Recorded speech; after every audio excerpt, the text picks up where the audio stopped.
The Legend of Jigong Chapter 3. Jigong has already shown up at Zhao Wenhui's place and actually cured his mother, so he's got some credibility already. He does. But the next patient is a little kid just 6 years old with a really bad fever that won't break. Jigong says, okay, I can help.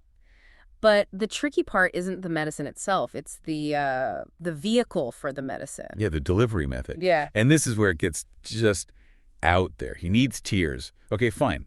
But not just any tears. Nope. Very specific tears. He needs them from 2 particular people. Okay, lay it on us. Who are these people? First, a man. He has to be exactly 52 years old.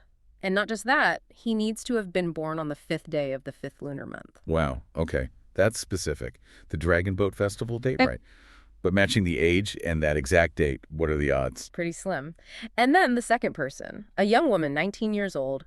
Her birthday needs to be the 8th day of the same month, the 5th lunar month. So just 3 days after the man's required birthday. This feels less like medicine and more like some kind of cosmic lottery ticket request. Exactly. And you can imagine the scene, right? The servants are just tearing through the household, checking everyone, guests, staff, family. Total chaos.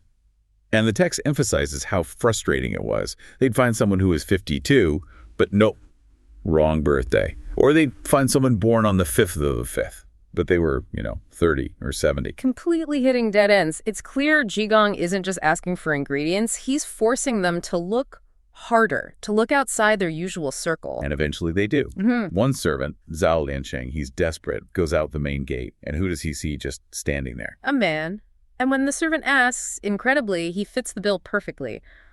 Dong Shihong from Qinteng, he's 52, born on the 5th day of the 5th month. Bingo, first ingredient potentially sourced. But here's where it gets really, really interesting. They bring Dong Shihong inside. And when this old guy hears they're also looking for a 19-year-old woman born on the 8th of the 5th month, he just breaks down. Yeah, the text says he's completely shattered emotionally. Because that exact description, age 19, born the 8th of the 5th, that's his daughter he lost track of years ago. It's just, wow, the coincidence is staggering.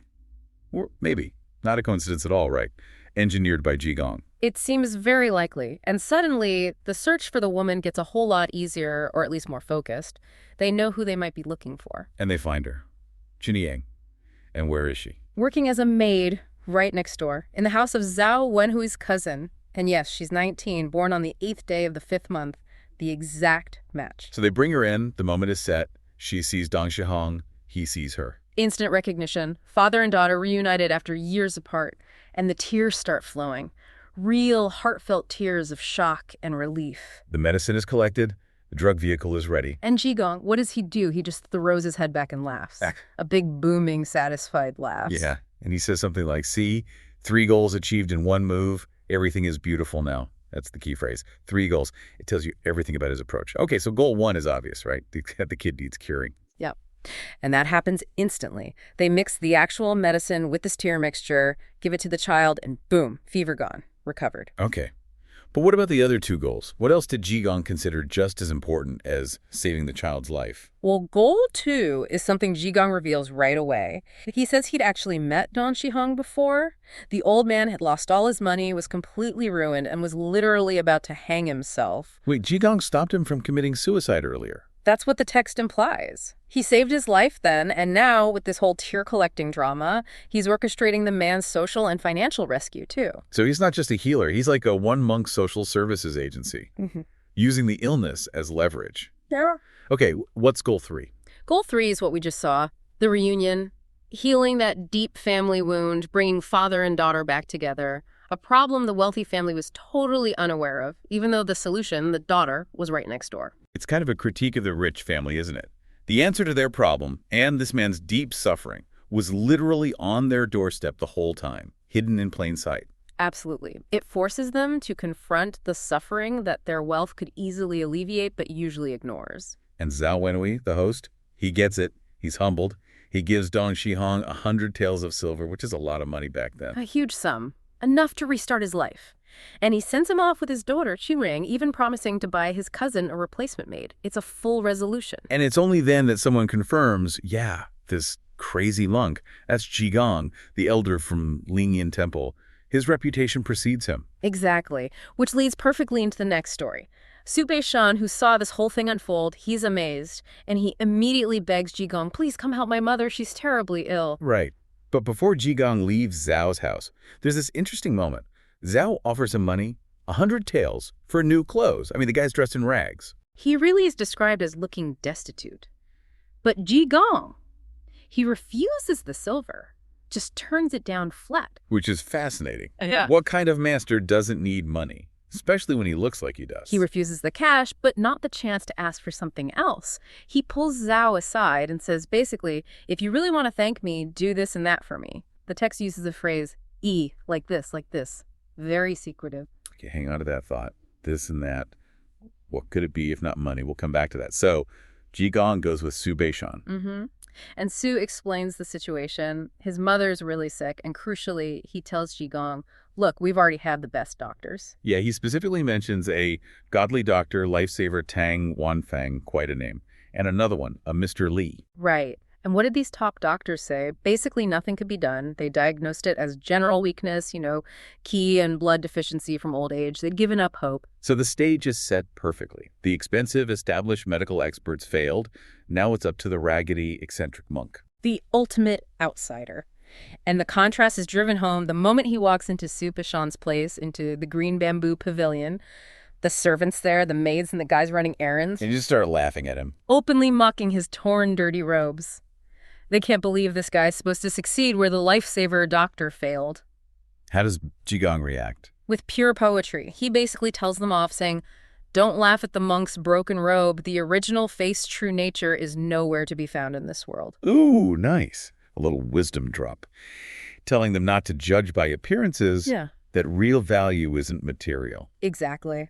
Then he produces his medicine. It's described as this black pill, looks kind of like a betel nut, apparently has a very strong, unusual smell. Sounds potent. Definitely not your standard herbal remedy. And then comes the naming. This is classic Jigong. How do you give medicine to someone everyone expects to die? You lean into it. What does he call it? First, he calls it Yao Ming Dan, which literally means life-claiming pill. Wait, life-claiming? Like, it's going to kill you. That's terrible marketing. Huh. Right. But he quickly clarifies, no, I mean claiming life back from death. But still, it's provocative. Definitely gets your attention. What was the other name? Even more direct, almost darkly funny. Shen Tui Dingyan Wan, the stretch legs sterilize pill. Okay, that's blunt. That's literally describing the moment of death. It is. It's like he's saying, okay, you think you're dying, take this pill that represents death itself and confront it. It's psychological warfare, almost. Shock therapy for the patient, maybe? And does it work? Instantly. Yeah. Just like with the child, Su Bei-shan's mother takes the pill and immediately she recovers. Sits up, feels better. Miracle cure number 2. Incredible. Su Bei-shan must have been floored. Completely. He recognizes Jigong isn't just a doctor, he's a secluded master, a Chiwai Gren, someone beyond the ordinary world. So he offers the usual stuff, right? Become your disciple. Let me buy you new clothes. Yep. Offers discipleship, offers robes. And Jigong refuses it all. Again. Refuses it all. No interest in status, no interest in material comfort. But it's another favor. Exactly. He pulls Su Bei-shan aside and says, look, if you want to show gratitude, just do this and that for me. Again, that secret request. Then he says he has to leave right away. He won't even stay for dinner. Su invites him to stay indefinitely. Nope. He's done what he came to do, set up his real intervention via the secret favor, and now he's off. And his exit is as memorable as his entrance, right? He sings a song. He does. A crazy song, a Kwango. And it's basically his final commentary on the world of wealth and power he just navigated. What's the gist of the song? It's about how fleeting power is. He specifically mentions the 5 marquises, which is like a classical shorthand for the highest levels of aristocracy. So mocking the powerful. Pointing out that their grand titles, their fancy houses, their status, it's all temporary. Like a dream, he says. It'll all fade away. Worldly affairs are like a seagull just floating on the water. Ephemeral. It connects back to the illness, doesn't it? Just like health can vanish, so can power and wealth. What's the final message of the song? It's a call for self-cultivation. He urges them to see past the illusions, the barrier of delusion, and focus on what really matters, which isn't worldly success. He's cured their bodies, but he leaves them with homework for their souls. Jigong is just sleeping up on the temple's great steel tower. the Da Beilu, but the air is thick, malice. Because the supervising monk, Guangliang, he's had enough. He's ready to get his revenge. Okay, so our mission for this deep dive is pretty clear then. We need to figure out quickly how Jigong actually survives this plot against him. It sounds pretty nasty. Oh, it is. You're fatal. And then what's this ridiculous punishment he gets? And how does he react? Because knowing Jigong, it's probably not conventional. Not at all. It really kicks off a whole campaign of, well, chaos. And you have to understand, Guangliang's hatred is what drives all this. Jigong's whole style, the drinking, the meat-eating, his sheer spiritual power, it just completely undermines Guangliang's authority. The rigid, rule-following guy. Exactly. So Guangliang sees Jigong as like a disruption to the whole system, and he wants him out, expelled. Which leads him to arson. Yeah. Seriously. Yep. He gets his disciple, this guy Beking, to sneak up at night and set the Great Steel Tower on fire, where Jigong is sleeping. Wow. Okay. But, and this is classic Jigong, we immediately see his unconventional methods. The sources say there were actually 2 attempts. 2. What happens the first time? The first time, Beking manages to light the fire, but Jigong just, well, puts it out by urinating on Beking's head from the tower. No way. Yes way. Imagine that. Spiritual shock and awe, I guess you could call it. I guess so. Okay, but you said 2 attempts. Right. The disciple, maybe after drying off, tries again. And the second time, it works. The tower goes up in flames. The text describes it vividly. Flames shot into the sky. Firelight blazed intensely. And any other monks. They rush out, trying to put out the fire. But honestly, most of them think Jigong's finished. They're muttering stuff like, he deserves this calamity. Pretty harsh. Yeah, really shows the temple politics at play. Mm-hmm. But Jigong survives. Oh, yeah. And how he just strolls out of the main grand hall, the Da Sheng Bibian, laughing, completely unfazed. Laughing, while his shelter burns down. And he says something really profound. He says, if people wish one dead, they can't make it happen. How hard is it for heaven to make one die? It's like, you can burn my bed, but you can't touch me. He's showing he's spiritually untouchable, even if he's politically weak right now. Politically weak is right. Yeah. Because even though he survived, he still has to face the music, doesn't he? Absolutely. Guangliang jumps on this immediately. It's the perfect excuse. He goes straight to the old abbot and says Jigong broke the pure rules, the Qinggui. How? By getting attacked? No. Guangliang claims Jigong left a lamp lit all night, and that's what started the fire. A total setup, obviously. Right, a flimsy pretext. Yeah. And what does he demand? The ultimate punishment. Jigong must be stripped of his robes and bowl, that's the Zhang Yubuj Jie, and kicked out of the monastery for good. Wait, does the old abbot actually buy that? Given Guangliang's obvious motive and, the attempted murder aspect? It's complicated, isn't it? The abbot isn't stupid. He knows what's likely going on, but he has to keep the peace, maintain order, temple politics, trumping justice, like you said. So what does he do? He does this very clever thing. He calls the fire heaven's will, basically acknowledges Jigong is protected, but also avoids blaming anyone directly. It's a compromise. Okay, so Jigong isn't expelled. Not expelled, but Uh-oh. he has to atone. He has to take responsibility for rebuilding the tower he supposedly burned down. Ah, the impossible task. How much are we talking? 10,000 taels of silver, yuan ling yinzi. 10,000. That's something. It's an astronomical sum. Seriously, you can't overstate it. This isn't a fine. It's setting him up to fail. Guangliang is certain Jigong can never raise that much. It's basically a delayed expulsion sentence. It's political maneuvering disguised as a building project. Precisely. And the way they argue about the deadline just proves it. Guangliang wants him to fail fast. Right, the negotiation. Tell us about that. It sounds almost comical. It really is. Guangliang starts off suggesting 3 years. Jigong just waves it off. Too long. Okay. Then Guangliang says, okay, 1 year. Still too long for Jigong. Then half a year. Nope. 1 month. Guangliang's getting desperate here. Why not just give him 3 years and let him fail eventually? Because Guangliang can't stand having Jigong around. He needs the humiliation to be quick, total. It shores up his own power. So finally, he just throws it out there. Can you raise 10,000 taels in 1 day? Wow. And Jigong. Jigong's response is brilliant. He doesn't play the game. He just says, if you can do it in 1 day, you go do it. I can't. Perfect. So what do they finally agree on? They land on 100 days. And Jigong accepts, but on his terms. He says he'll use the time not just for fundraising, but also helping people out in Linen, the city, and taking on lots of named disciples. So the clock is ticking. 100 days for 10,000 taels. You'd think he'd be hitting up every rich merchant in town, right? Yeah. Networking, fundraising, dinners. You would think. Yeah. But what does he actually do? He completely ignores the money side. He spends his time healing people, saving lives, acting, crazy and foolish like he does. He never lets on who he really is. So his priority is still spiritual work, not finance. Absolutely. People first, money.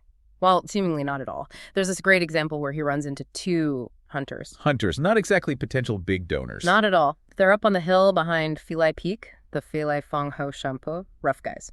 One is Chen Shao, nicknamed Beautiful Bearded Man. The other, his sworn brother Yang Meng, the sick tiger god. Tough characters. And Jigong just talks to them. He confronts them about hunting, hits them with this line of poetry. For you to sustain your life, their lives must end. Oof. Powerful. And it works instantly. They recognize him immediately as some kind of enlightened hermit, a high-ranking monk, and they swear off hunting right there. They decide to get jobs in a security escort agency, a biosing. Wow. So he changes their lives just like that. Just like that. He tells them they'll surely prosper. So you see the irony. He can command instant moral transformation, which is spiritually priceless. But financially. Financially, zero. The texts are really clear. More than a month goes by. Guangliang is practically tapping his foot, waiting for the deadline. And Jigong. He apparently pops back to the temple sometimes to, quote, eat wine and meat. Of course he does. But he has not collected a single tael of silver, not one. Okay, so over a third of the time is gone, and he's made literally zero progress on the money. If anything, he's probably racking up a tab at the temple kitchen. Pretty much. The pressure should be immense. But this is where things take another very Jigong turn. I feel like this is where the chaos really starts. Exactly. He finds the temple gatekeeper monk isn't at his post. So Jigong just wanders into the Weitu Hall. Weitu is this major guardian deity, protector of the monastery. Big statue. It's impressive looking, I imagine. Oh, yeah. The source describes him. Golden helmet, holding this big iron staff. Looks kind of like Granyan, actually. Majestic. And Jigong. Jigong admires the statue for a second, then apparently decides he needs company. He literally says to the statue, "Old way, come out and walk with me." He talks to the statue. And then he picks it up, hoists this massive statue onto his shoulder, and just strolls out carrying it along Westlake. He steals the Weitu statue. Borrows it, takes it for a walk. It's completely audacious, turning this sacred object into, street performance art. What do people think? Seeing a monk carrying a giant god down the street. They are stunned, totally shocked. They've seen monks begging before, maybe with chains or banging a wooden fish, but never carrying the actual deity. Right. What does Jigong say? He just dismisses them, tells them, "You don't have eyes. We are moving house." Like it's the most normal thing in the world. Moving house. While he owes 10,000 taels. Okay. But then something shifts. As he's walking, he sees this black mist rising up into the sky. A bad omen. Ah, a spiritual sign. Right. He immediately reacts, strikes the ground 3 times and says, "Goodness me, how can I ignore this? Duty calls, even if it's not fundraising duty." So the statue and the money problems are put on hold. Instantly. The spiritual crisis takes precedence. He follows the sign, and it leads him to a restaurant.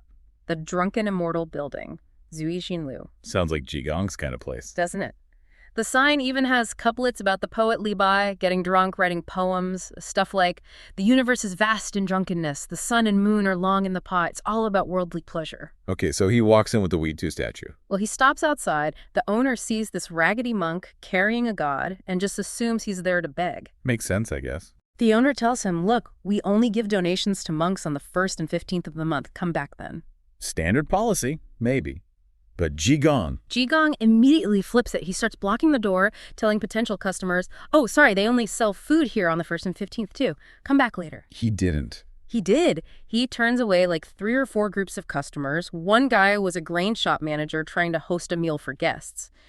Jigong is literally driving away business. It's aggressive fundraising. Or maybe anti-fundraising. And it's pure disruption.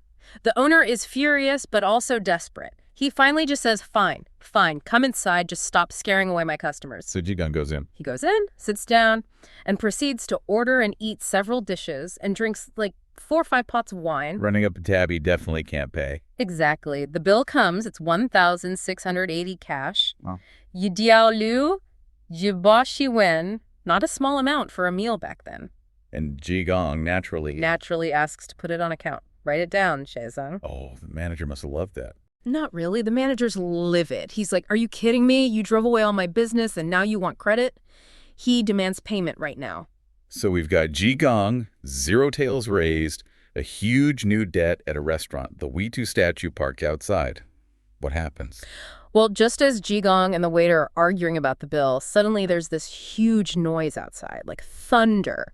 And two figures appear, described as heroes, and they look like they're heading straight for the restaurant to cause trouble. More chaos. It just keeps escalating. It really does. We end right there. An impossible debt, a stolen god, an argument, and now potential violence walking in the door.